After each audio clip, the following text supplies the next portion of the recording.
Just a little background on the social location of the author, Robin Wall Kimmerer. This was adapted from her bio. She identifies as a mother, a scientist, a botanist in particular. She's a distinguished teaching professor of environmental biology at the university where she works at in Syracuse, New York. She's the founder and director of the Center for Native Peoples and the Environment, also in Syracuse. She's an enrolled and active member of the Citizen Potawatomi Nation.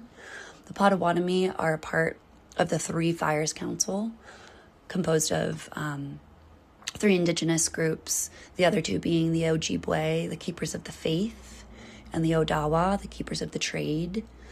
Potawatomi are considered the Keepers of the Fire. In the settler mind, land was property, real estate, capital, or natural resources. But to our people, it was everything. Identity, the connection to our ancestors, the home of our non-human kinfolk, our pharmacy, our library, the source of all that sustained us. Robin Wall Kimmerer, Braiding Sweetgrass. Cornell Law School provides the definition of settler colonialism as a system where colonizers come to stay, permanently displacing or eliminating indigenous populations to establish a new, self-sustaining society on stolen land. This process involves systemic land theft, cultural erasure, and assimilation policies like residential schools or forced integration, and ongoing domination, creating structures that benefit settlers at the expense of indigenous rights and sovereignty, often rooted in ideologies of racial superiority. White supremacist ideals are often in direct antithesis to what indigenous teachings and practices were held before. A few examples include stewardship versus land ownership. In the indigenous practice, there is a recognition of humanity's impermanence and an understanding that we are responsible for stewarding the earth from generation to generation. Land does not belong to one person, but to the earth herself. Under the white supremacist patriarchy, land and nature are subjugated and depleted of their resources to maximize profit, actively disregarding what will be left for future generations. Collectivism versus individualism. Collectivism believes that community is more than the sum of its pieces and asks the central question, what do we owe each other? Individualism within white supremacy mistakenly assumes that we all exist independently and unaffected by the systems and people around us. In the American context, it is the basis for the ideal you have to pull yourself up by your own bootstraps. A phrase co-opted from its original meaning, which meant something impossible or absurd. Indigenous teachings also honor and represent cultural autonomy within the community, while white supremacist ideals are focused on assimilation. The focus of the assimilation is to eradicate the culture, tradition, and practice of the outside group and force a consistent identity in a society for ease of control. For Native Americans, this ideal resulted in the removal of the Native populations to reservations, the criminalizations of their languages and cultural practices, and the removal of their children to residential schools. White supremacy is often really concerned and tied to the idea of positional authority and hierarchy, while within Indigenous teachings, the importance is put on the relationship between two people. Indigenous practice believes in the reciprocity within relationships as the foundational tenet of community. Without the commitment to each other, you cannot build a relationship as equals. In white supremacy, hierarchy and positional authority are the basis of society and function to keep society together through status and fear. A person's value is based on who holds power over them and who they hold power over. Slide 16. In indigenous agriculture, the practice is to modify the plants to fit the land. As a result, there are many varieties of corn domesticated by our ancestors, all adapted to grow in different places. Modern agriculture, with its big engines and fossil fuels, took the opposite approach: modify the land to fit the plants, which are frighteningly similar clones. Robin Wall Kimmerer. As Nicole mentioned in the previous slide, reciprocity within relationships, both to the land and the community, was fundamental to Indigenous practice and the common thread through braiding sweetgrass. Gratitude as a radical act. Kimmerer uses the Native American legend of Wendigo, a monster born of insatiable hunger, as a cautionary tale of modern consumerism and the loss of reciprocity.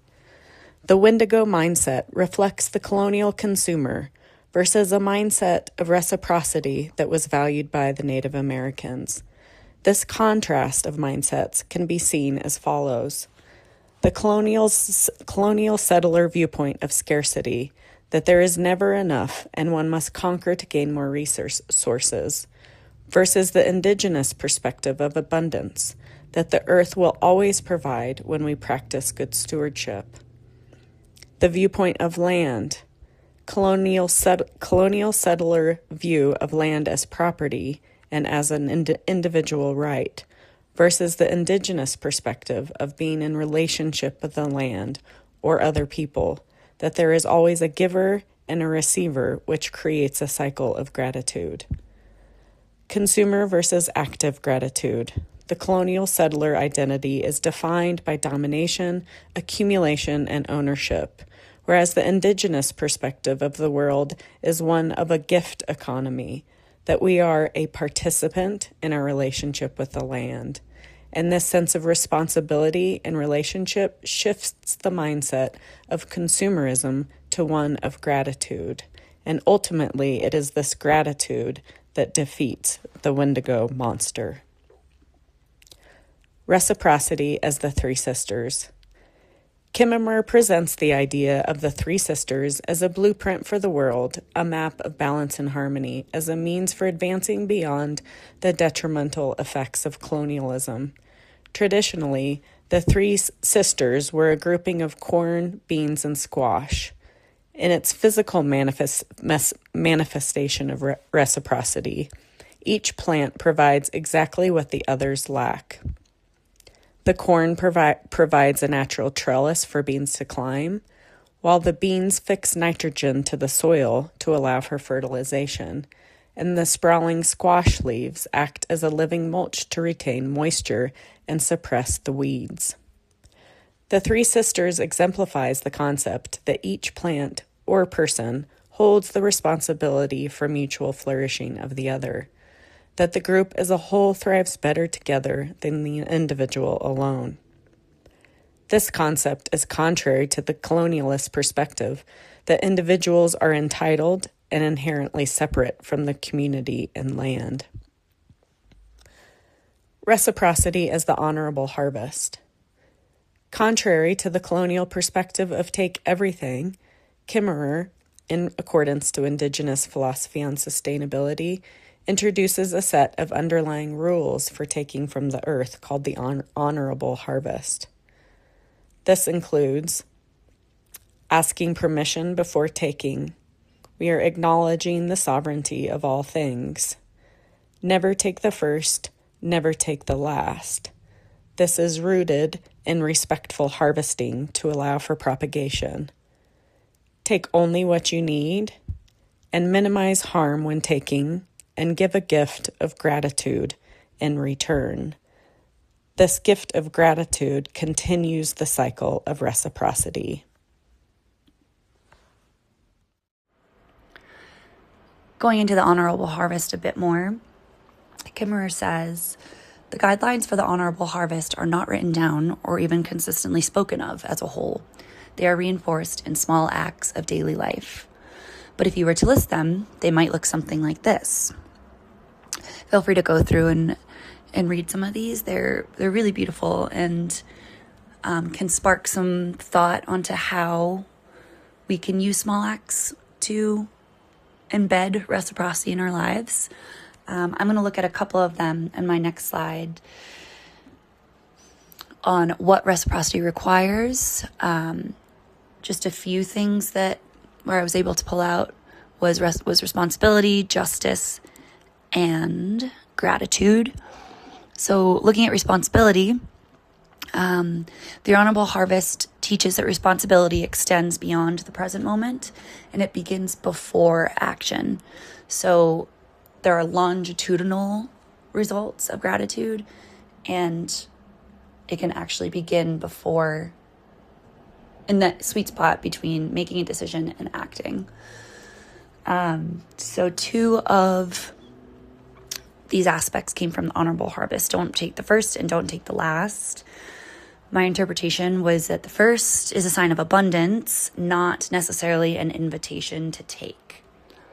So having a pause before claiming knowledge, claiming that you know something about the source of this, or that you're entitled to taking it.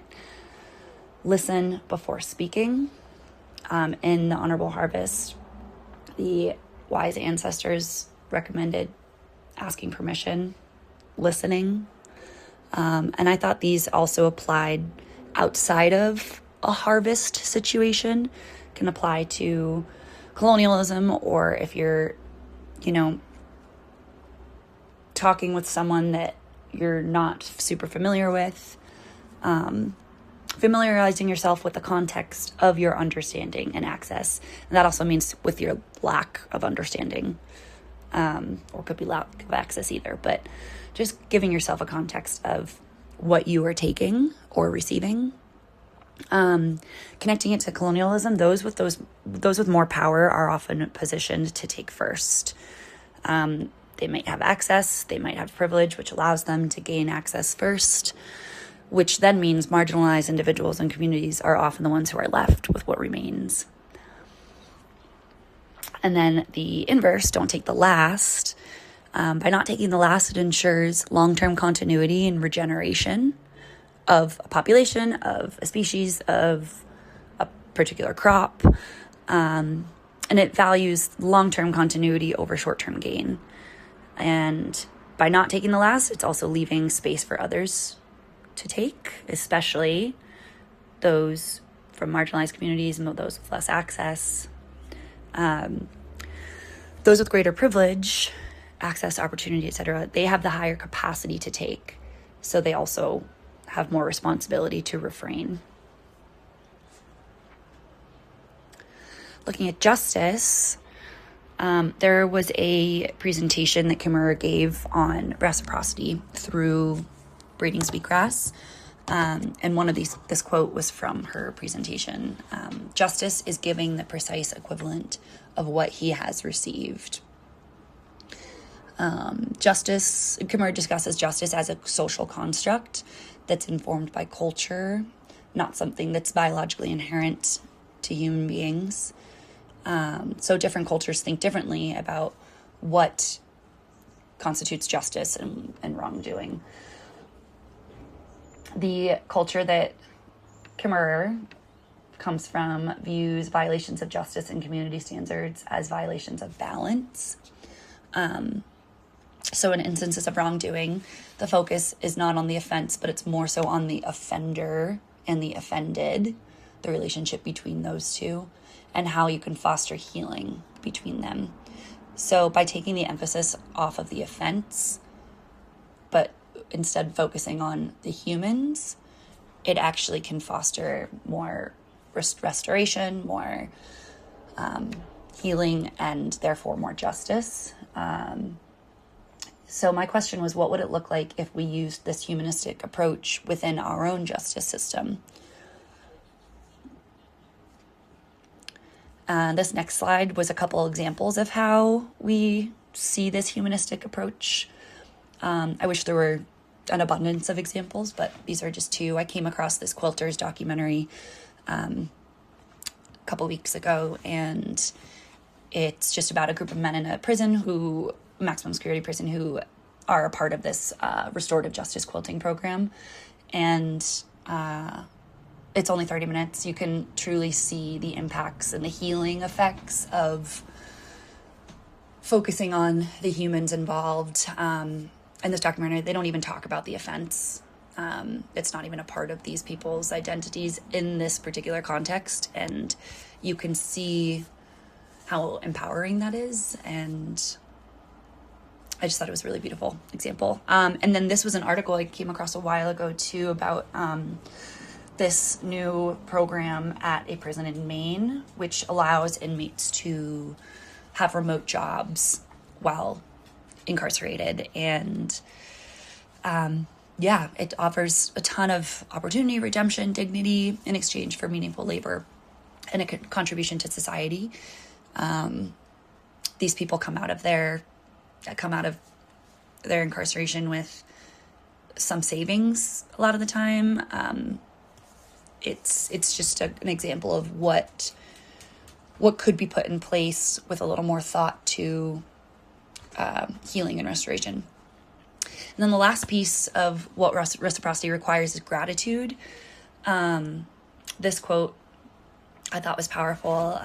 Sometimes in return for the gifts of the earth, gratitude is enough. It is our uniquely human gift to express thanks because we have the awareness and collective memory to remember that the world could well be otherwise, less generous than it is. But I think we are called to go beyond cultures of gratitude to once again become cultures of reciprocity. So here, it's reminding us that gratitude is enough sometimes, but the next step is engaging in reciprocal relationships and making sure that there's balance between giving and taking. Because gratitude can also just end pretty abruptly. You can give thanks and appreciation and move on. But the ways in which you give thanks and appreciation should come from a mutual relationship of care. The moral covenant of reciprocity calls us to honor our responsibilities for all we have been given, for all that we have taken. Moving on to where reciprocity is broken, Kimmerer touches on this subject throughout the book, and we'll focus on, for this slide, where reciprocity is broken with land. The quote here reads, "We have enjoyed the feast generously laid out for us by Mother Earth. But now the plates are empty and the dining room is a mess.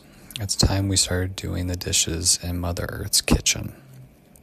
Kimmerer warns that if we fail to change course now, we risk being abandoned by the natural world, leading to what she calls an estrangement from the rest of creation. Throughout the book, she touches on how many acts by governments and localities have really damaged the natural world. And, she pleads that we start trying to fix our relationship with the natural world since we've created so much damage. According to the NOAA, 2024 was the warmest year on record since global records began in 1850. We are also seeing lots of upticks in catastrophic weather patterns that deeply affect our natural world and environments. Kimmerer notes that spring comes a week earlier than 20 years ago, disrupting maple syrup production that our tribe has long sourced from the forests. The impacts we're feeling from global warming are already real, and without action, we risk creating irreversible damage to our environments locally. She touches on throughout the book how her tribe has sourced maple syrup from the forest, and with global warming now occurring, it's becoming harder to source the maple syrup, and it's harder to predict with all these erratic weather patterns that are happening. So she pleads that, us as humans and governments, and localities, that we must try to repair this relationship with nature because we risk creating lots of damage to animals, to the environment, and to ourselves that may be irreversible. Moving on to the next slide of where reciprocity is broken, we focus on labor.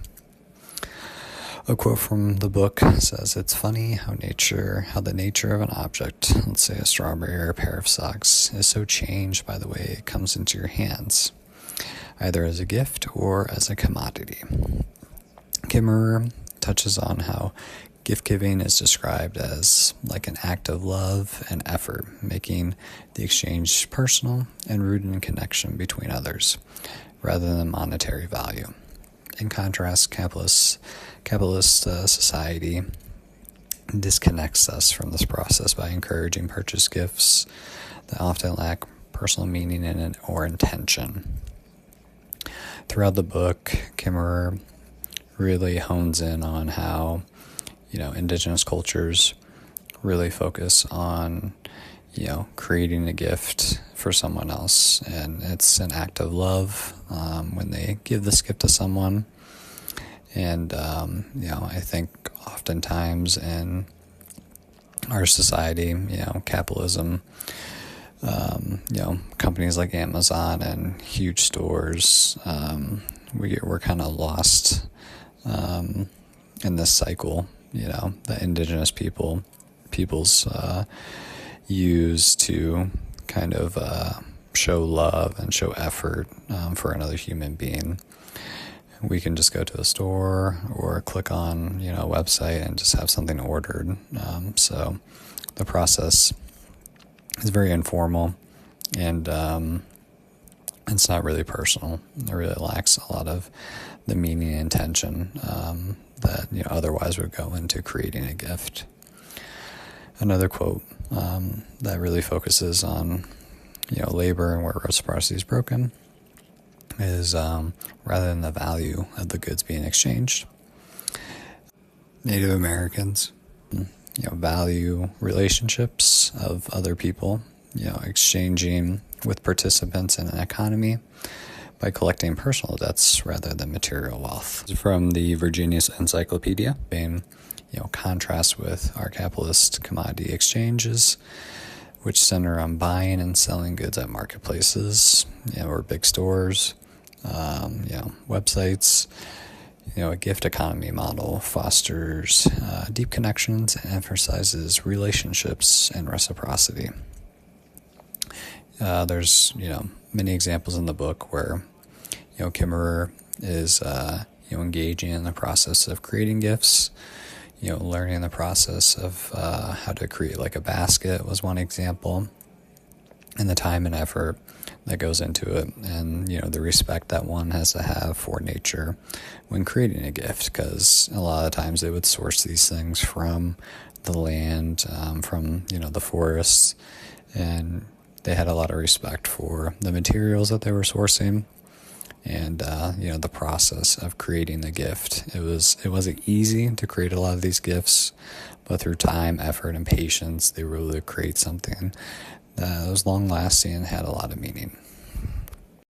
Finally, where reciprocity is broken, we will focus on knowledge. A quote from the book: Indigenous ways of knowing, we understand a thing only when we understand in all four aspects of our being: mind, body, emotion, and spirit. I came to understand quite sharply, this is Kimmerer talking, when I began my training as a scientist, that science privileges only one or possibly two of those ways of knowing, the mind and body. This quote really embodies, a lot of the lessons that she wants to kind of give in this book, that, Indigenous knowledge, Native American knowledge is very important. And just because it is not, I guess in some ways can lack like a scientific empirical basis, it's still a valid form of interpreting the world and interpreting, how we can understand, our connection to the land, connection to, animals and our natural world. As we move on, Kimmerer explains that Indigenous cultures embrace, multiple ways of understanding the world that the rigid frameworks of science often overlooks. During her career, she encountered scientific fields that dismissed Indigenous knowledge as lacking empirical grounding. But her work shows that integrating these perspectives can expand our overall understanding. Currently, Native American knowledge is being applied in practices such as prescribed burns, herbal medicines, and wildlife management. Drawing on, this long-standing knowledge helps repair our relationship with the natural world and protect vulnerable ecosystems. one message she really wanted, to kind of get through in the book was that, Native American knowledge is a valid way of, interacting with the world and healing the world. Herbal medicines are something that, a lot of people use. You can go online and find herbal medicine recipes, instead of buying, something that's, created in a lab or pharmaceutical. Prescribed burns, I think in Colorado especially, they're very useful, in areas where we're susceptible to wildfires, to try to, mitigate some of, the dangers that wildfires can pose, especially in dry areas like, Colorado. And wildlife management too. It's kind of respecting our relationship with animals and the natural world. And, Native Americans have long used, different practices on managing wildlife and not taking more than what they need. I think that's another lesson that Kimmerer really wants to shine through with Native American knowledge, is that they only take as much as they need, and they don't want to take too much, from the natural world, because that can really hurt the natural process. And I think that's, a lot of these lessons are very, very good pieces of knowledge, for us to kind of, understand ourselves, and understand nature, and, continually try to respect our relationship that we have with the natural world.